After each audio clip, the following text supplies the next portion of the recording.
back to another race weekend, Canada's F1 show. After a brief hiatus, Dame's Nellas joined by team manager for Pro Racing Ontario, Darryl Timmers. We're going to discuss the British Grand Prix, but before we get into all of that, you notice some new set design upgrades here. Not to mention some big news for Darryl Timmers himself. So let's start with the biggest of news right now. Yes, I'm running Pinties at Toronto. There we go! Let's go, let's go! Yeah, it just came about, kind of one of those bucket list types of things. Yeah. And, you know, it's life experiences, you know, we'll see how the weekend goes, but I'm just excited to go out and run the streets of Toronto in NASCAR. That is awesome. We are Canada's F1 show, but we love all forms of racing. That's why we do the show. IndyCar is in town back in Toronto this weekend, and they have a whole bunch of feeder series leading in. So you'll be on track. Yes. Friday. Yes. Friday. We qualify. We have an hour-and-a-half session Friday, practice qualifying, and then we race at 5 o'clock. Yeah, that's big, man. Congratulations on that. Be sure to check that out. I know, we got tons of support here in Canada, especially in the GTA, because that's where we're based out of. I know a lot of guys will be down on track, and they'll be supporting you the whole weekend, man. No pressure, bro. You notice. What do you mean, man? Yeah. Listen, we used to give the credential right off the top of the show. This guy right here can wheel, former national champion. Like, you know your way around a racetrack. You give him the right weapon, he'll get the job done, and we're looking forward to seeing that. Me, myself, not so much as good as Darryl, but this is a nice-ass trophy right here. Yeah, podium at the Canada Cup, baby. That's right, that's right. So we had the Canada Cup last weekend over the July 1st Canada Day weekend. Belated birthday shout out to Darryl. We had a great turnout. It was awesome. It was a whole night thing. Big fireworks. Shouts out to Marco Signoretti for putting on the fireworks, and 4S Electrical for setting that up. Yourself, Richard, Curtis, Joanna, everybody at Mosport who put the work in last weekend. It was a great weekend. 2 days worth of racing. If you're trying to get on track and you're in the GTA, hit Darryl up. One of the premier facilities in the country, and it is where it all begins. Who knows? You start in a cart, you might end up like Darryl. Yeah. Racing an IndyCar weekend, right? Crazy. Or you might end up like that guy. Right there. Or that guy underneath him. Let's talk some Formula 1, man. British Grand Prix in the books.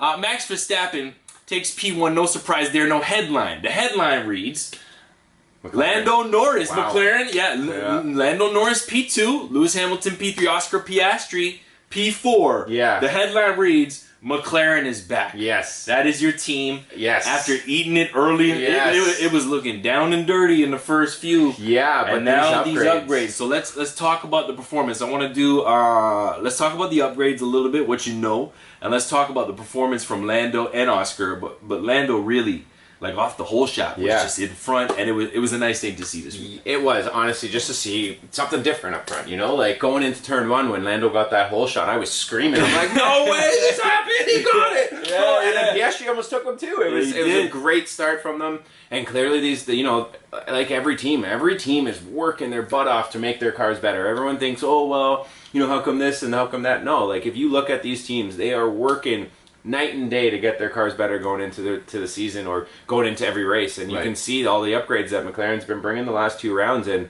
look at their straight line speed now. Like, they Mercedes was struggling to keep up with them down the straightaway, and Lewis just kept saying that car is quick. It's a rocket ship. So watch out for that McLaren for the rest of the season. Yeah, and this is interesting too, because while we knew Red Bull were head and shoulders above everybody else, and it's been that way since last season, and they only seem to stretch that margin.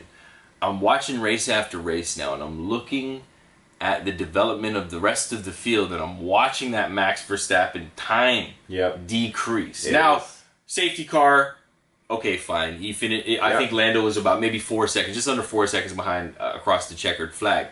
But I've seen Max for the first half of the season crush everybody else by like 20 seconds. 30 seconds. And the thing is, he's not really giving it. Nope. You can't convince me that Max is full beans in that car. Nope. I think this weekend we actually were able to see some pressure on Max. He handled it very well, true champion style, and in the end comes across in P1, but he had to work for it a little bit. He had to be smart about it too, because he didn't have it in corner 1, and it took 3 or 4 laps for him to get the overtake done. Yeah, and like you said, you have to look at the delta at the end of the race, and how at the beginning of the season they're they could get out of the car and push it down the straightaway, and he would still win. Yeah. And now, yeah, the whole team. Just there you go. Take it. Let's just take it. But now, even with that safety car, you only had like a 2-3 second gap going into that safety car, so it wasn't like it was a massive gap going into it. So once that safety car came out, it bunched the field back up, and again,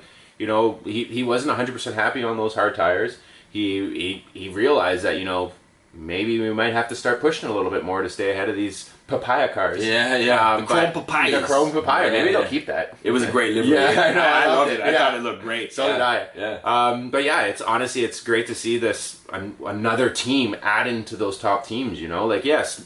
Aston Martin struggled this weekend. It was no joke. Past 2 weekends they've been struggling. We didn't do the coverage in Austria. Partially because that race was just a dud. And it turned into a snitch cast where everybody track limits. So whatever. And life, busy. I mean, as mentioned, you're trying to line up your race weekend this weekend. There was a lot of moving parts. It was just busy. We didn't want to rush that. But as we come back to it, the British Grand Prix Silverstone is that's one of those ones. And we're Canada's F1 show, but I love Silverstone. Oh, Silverstone's gotta be on the It has got to be the greatest circuit.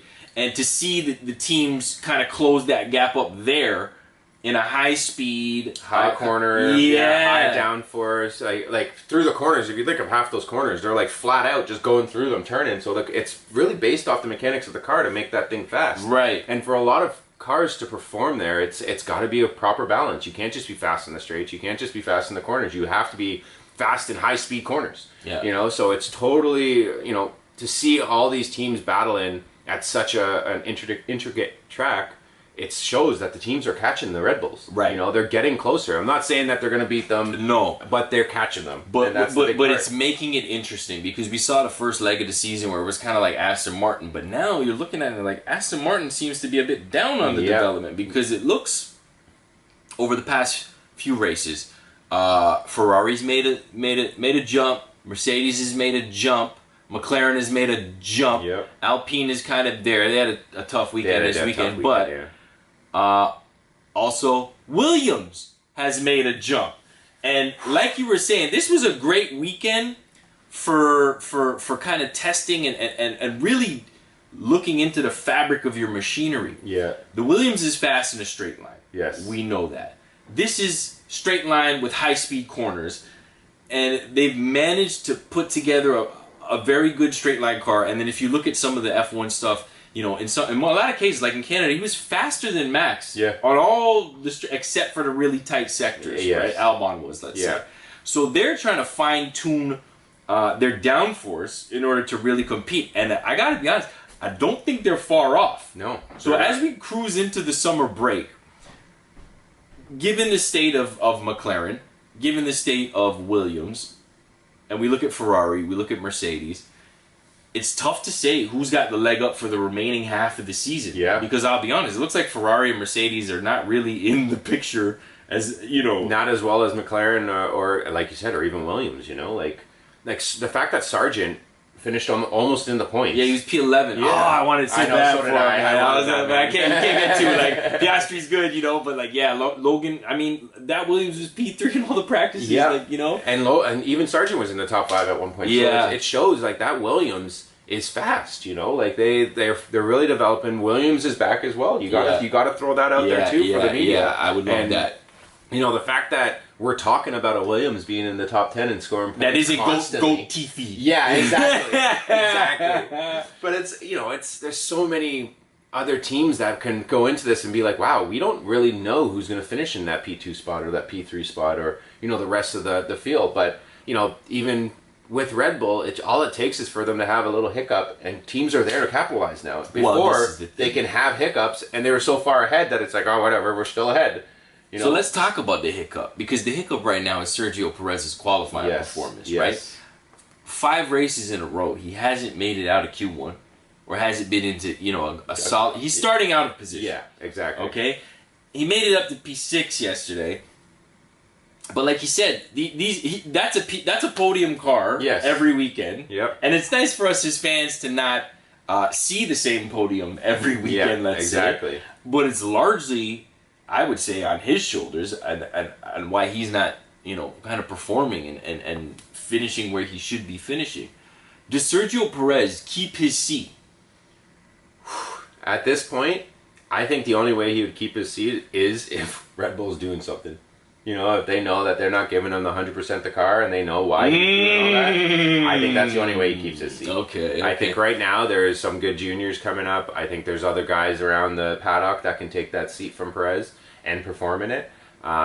If Red Bull's doing something, you know, to kind of keep him on the back foot, which I don't think anymore they would be doing it, just because in the end he's so far back, he's not going to catch There's nothing to do it for anymore. Exactly. Now he needs to finish P2, so it's like, there's part of it saying, okay, yeah, maybe they're doing something, but the other part of it's like, maybe he's just underperforming. Maybe he's got into his head now, you know? Yeah, I saw they were talking about it during the coverage over the week. It's like Max Verstappen alone is winning both the drivers and constructors. Yeah. So it's like, for those of you who think Perez doesn't have the same car, the question I have for you is, why not? Yeah, why not? There's no reason to do that. Like, he's so far ahead that they would almost need Perez to finish 1-2 to get those constructor points, get the big purse for the second place in the championship. All of this stuff, Red Bull has to look at to spend that money for next season, right? Or the development time of next season.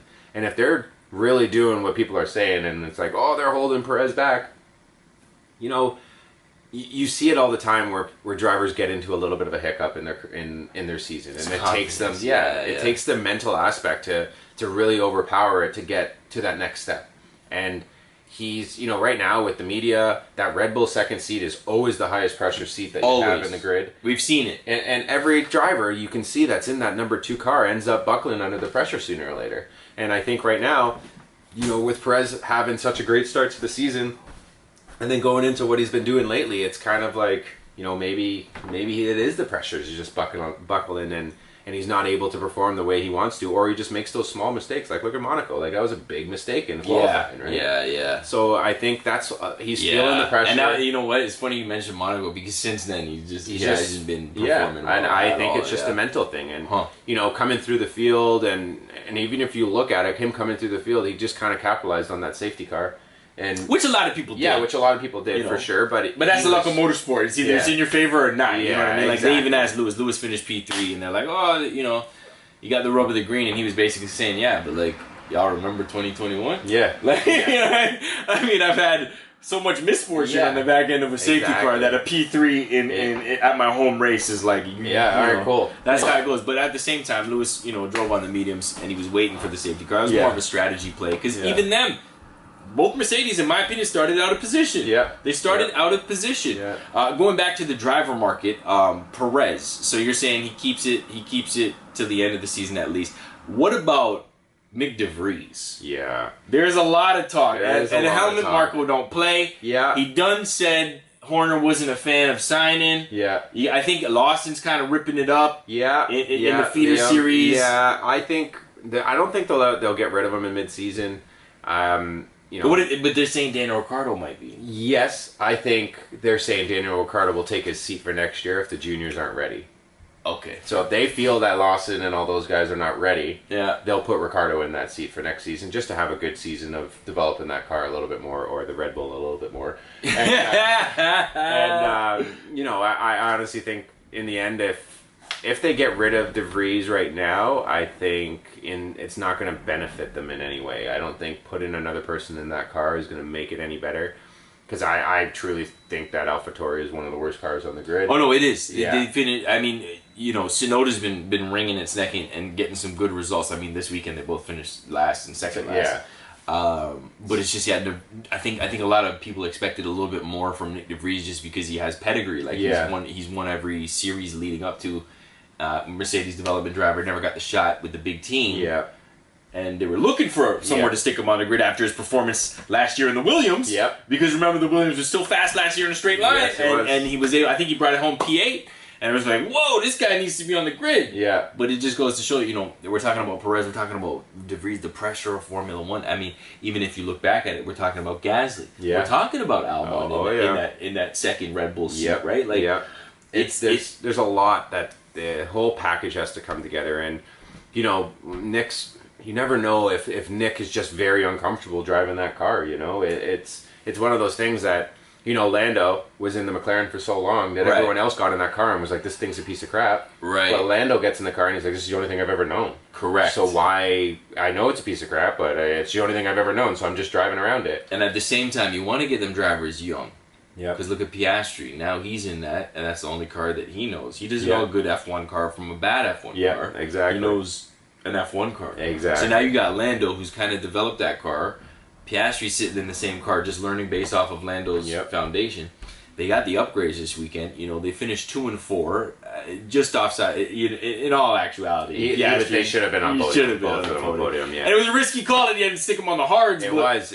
I was actually surprised that they did that. To be honest, that was conservative in my opinion. Yes. That was, let's secure a good result at home rather than fight for the win. Yeah, but also I think if Lewis got by him at that point, it would have been hard for them to keep that Mercedes or get back by that Mercedes. Well, this is what I mean in terms of strategy. Like, you know what happened? It's like Toronto Maple Leafs, right? Yeah. You play to lose, and then you play not to lose instead of playing to win. Yeah. And then you lose. Yeah. Right? So I thought the hard tire was more of a let's secure P2 rather than try to beat Max Verstappen. Yes. Yeah. Right? Yeah. And I don't know that they could have, but I know he led Max Verstappen off the line and for 4 or 5 laps. Yeah. And there was only 10 laps left. Yep. And I agree. And I think, it's just one of those situations where it did surprise me that they put the hard on, but in the end it worked out. And they almost got past in the first 2 laps of the safety car just because trying to get that tire to fire up takes a while for that hard tire compared to a soft. And luckily Hamilton wasn't able to get by him, and I think if he did get by him right away, he could have pulled a little bit of a gap on him while that tire was just because he would have had some of that free air because Max was up the road. Exactly. So in the end, nah, man, P2's a great result. P2's a great result for them. They're happy. They're over the moon. I love that. They were celebrating more than Red Bull. Yeah. We love to see McLaren back at the front of the grid. Honorable mention to George Russell with an insane overtake around the outside. That was wild. Beautiful setup. Perfect. Squeezed them on entry, swung out, crossed them, went right around the outside. That was good. Yeah. I mean, but other than that, nothing really to write home about in terms of Mercedes. I mean, Lewis Hamilton finished P3. It was more of a strategy play. They just didn't look like they really had much pace all weekend. Neither did Ferrari. I bet you a lot of head scratching between those two teams because they definitely don't want to start losing the race to the mid-tier teams. Which looks like that really could be the fight between Aston, McLaren, Williams on the periphery. It's a bit of a long shot, but they could be in there. Ferrari and Merc. Merc. That's really where the bulk of the season is. And the cool thing is we're talking about 5 teams right now for that second spot. That's we haven't had that in years. That's the regulations, right? I think that's what they really wanted, and if that's what they were targeting, and that's what we're discussing, we want to see it for wins, but we'll take what we can get at the present time. Let's do overwhelmed, underwhelmed, surprised. Overwhelmed, gotta be Lando, man. That start, I couldn't believe it. Great. I couldn't believe it. It was good. I was so happy for him to lead a couple laps at his home race. It was awesome to see that. Underwhelmed. I'm still gonna go with Perez on his charge through the field.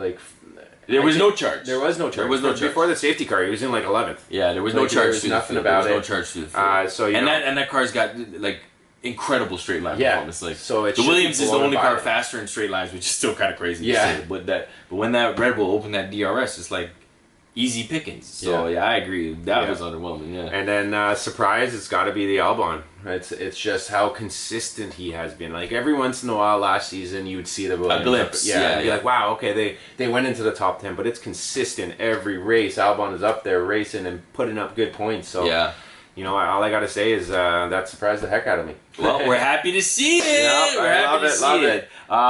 There it is. This is another race weekend, Canada's F1 show, post British GP. And as mentioned, we are Canada's F1 show, but we got to support our guy.